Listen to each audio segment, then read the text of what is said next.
Hi guys, Mark Crossfield here with Coach Lockey. Hello. Welcome again, Coach. Golf Swing Weekly fixed time. Every Tuesday, 8:30. 8:30. With the Golf WRX crew. It is indeed. Howdy. We're talking face to path control. Yep.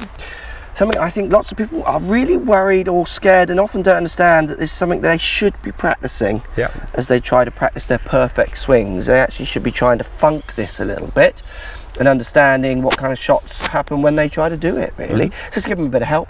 Let's get stuck in.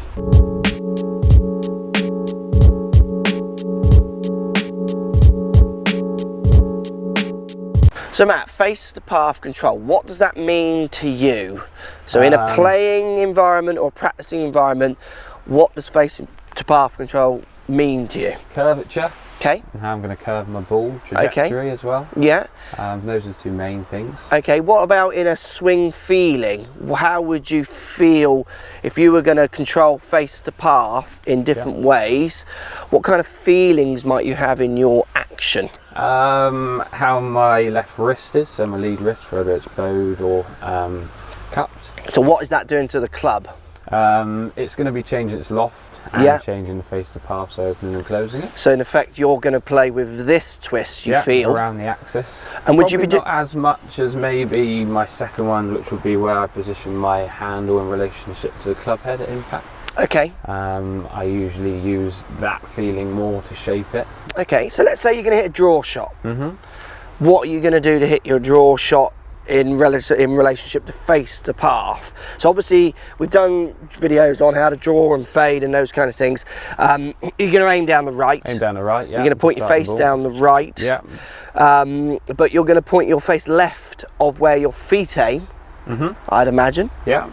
So the face is still pointing right of target because he wants the ball to start that way. Right, yeah. Now, would you put any different twists in at the start?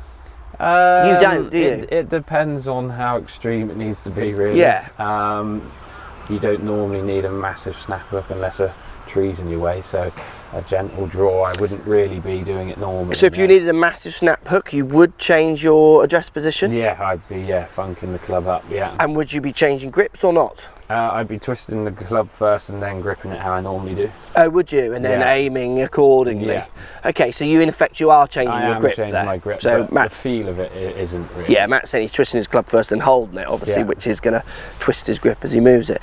So you're really playing with face to path, either at setup or during swing, depending on the severity of the curvature. So hit a draw for me. Hit a draw, big one? Medium, like 15 yards of draw with that iron. Cool. Now, did you used to or still do feel like you're rolling hands? No. Did you used to? Maybe when I was an amateur and didn't understand it as much. Yeah, I probably did. I totally did. I remember hitting shots and feeling like I needed to flip it at the bottom. I used to just set up with my club face closed and swing the same when I was an amateur. Yeah. Like, and then hit a lot of pull draws. Exactly. Oh no! Why did you done that again? So if I stand in there, someone teach me properly? okay, so that's interesting. But so you used to work it out anyway, the way you used to do it. Yeah, because you would just start adjusting your aim, wouldn't you? Because you've hit enough of them and you would get bored of it. So face to path control there for Matt is intricate if you think about it. He's thinking about the twists he's putting in, but he's also thinking about the twists he's putting in from a different setup. Yep. Again, what I see people on the range do is practice one setup and one action, just repeat, you try and hit repeat shots. Yep. So I'd absolutely like to see you guys and girls out there more really starting to try and twist the face around and see how it relates to the path you swing on. Let's funk it up a bit more then to give guys and girls at home a bit of an idea of how they could play with this if they were on the range, like things they could do. I would practice hitting some shots where you see all four knuckles. Yep.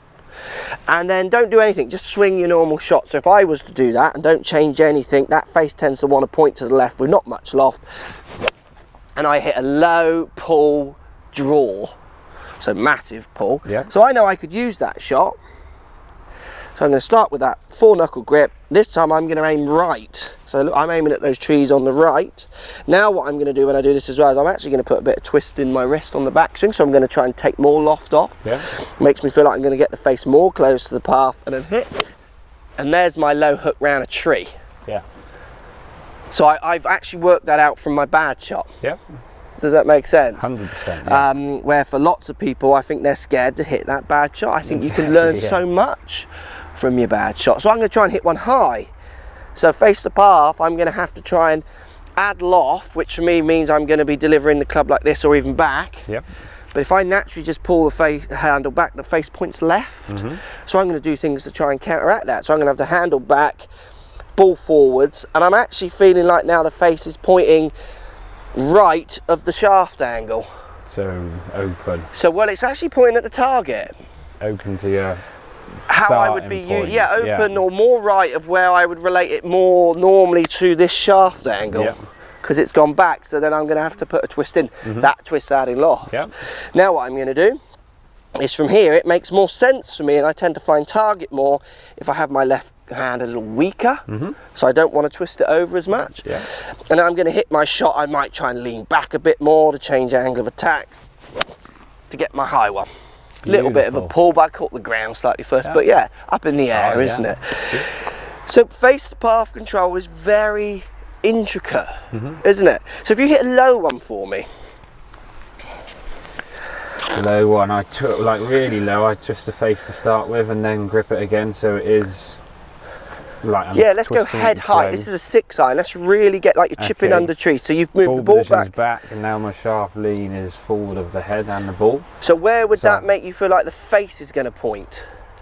My face is now pointing at the target. But if you were to push your handle forwards, for me, it makes me feel like the face. Like it's open, and that's why I've twisted it. So now I'm correcting it basically. Just to stop you there. So you're actually changing your face the path control at the start. So you're putting a massive leaning, and then you're twisting it there to try and feel that you're pointing it straight back at the target, which is where you want this ball to go. And like through experience, this one tends to draw, so I might aim slightly up the right. So that's where you've practiced this shot. Really helps. So yeah, twisting the face, leaning my handle forward, aiming slightly up the right because this one tends to draw, and then literally feel like my handle's going to be leading my club head. There's the low draw. Excellent. Cool. Loving that. So if I hit another one then, good stuff, Matt. So again, his face path control is built around the loft he's presenting, plus his idea is a bit in setup. Again, the big message there, he only knew that because you've hit enough shots to realise that one draws a bit. So I guess if you wanted to hit that shot and cut it, you would have to feel like you're working harder because you wouldn't be doing the natural shot that comes out. So again, you might practice that one a bit more. And I'd be feeling slightly different things in my swing again, maybe delivering the handle even further forward and feeling like I'm pulling it or even opening the face that way a little bit by dragging it. But again, that's totally down with practicing. Good. And I always relate it to like kids. Like when we were young, we were on the range, 5 of us, and who can hit the biggest slice, who can hit the biggest draw, and it was like fun. Who can hit it high, who can hit it low. Whereas we get a bit more safe when we get older and don't experiment as much. So I think you need to get back into that like child mode. Totally agree. And when you watch kids on, like if you ever go and watch a like junior session, they won't care that they miss it and they'll miss it. They'll just want to hit their next one. Oh, see that one. And absolutely. It's like that little learning curve. They don't care about the miss hits, but they're learning. And that's what you need to get your heads around and forget about those bad ones. Absolutely, I totally agree. Right, so let's do some games for them at home to practice, to try and really dial in on face the path control. I would like to see them hit some shots where they go to the top of their backswing. I do this with students and I try to get them to what you'd say call cup their wrists as much as possible. So as they go back, feel like they're rolling that club, which people would call open, so adding more loft, twisting it around this axis to cup their wrists. Now this is all bearing in mind you've got a relatively neutral grip. These kind of positions, wrists flat and cupped.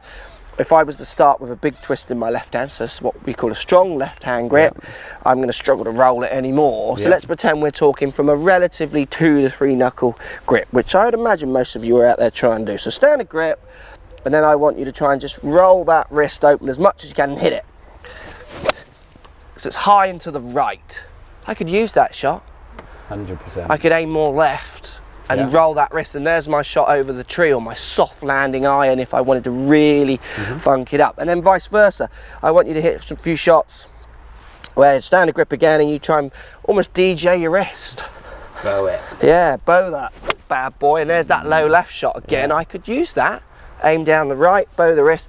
There's my low left. You might find it easier to do it in setup alone, like Matt was saying. So he twisted the handle forwards, aim more right to do it. Didn't feel you had to twist the wrist. Correct, yeah. I actually quite like playing around my wrist. I feel like I've got more control. I feel like there's less pressure just making that perfect setup almost. People might find that they have their, they find that they've got their natural one as well when they do that. Yeah. And they'll just find, oh, how easy is that one? Absolutely. And then they just go and play with it on the course. Totally agree. Totally agree. Why didn't I do that 10 years ago? I used to teach. Yeah, I used to teach a lot of people who played squash. Yeah. And they were fantastic at manipulating their wrists. Yeah. Almost to the point where they couldn't have a consistent shot, like they deliver one like this and one like this, because they're so used to playing a game where they're flicking their wrist around. There's two things I'd work with them. I would see if we could take their wrist out and if they're any better, or I'd play with it. Like, you're using your wrists a lot, why don't we just use the one that feels like you're hitting that little kind of slice shot every time? And let's play golf with that, or the one where you feel like you're doing the big flippy hooky one. Oh yeah, that gets a repeated shot. Again, it's that play, isn't it? Face the path control. Start making a few shots where you actually make the wrong action and start learning your patterns of the shots. Start learning the patterns, like Matt just said there, of the actual which ones feel more comfortable. Like one way will always often feel more hardened, like forehand and backhand in tennis and in other sports. And work that into your game. The practicing perfect, it's got to stop, isn't it? Get it out of your game. Stop it. Follow me on Twitter, Facebook, Instagram, Snapchat, Periscope, all the normal social places. Also, come and visit my new website, markcrossfieldgolf.com. See you over there.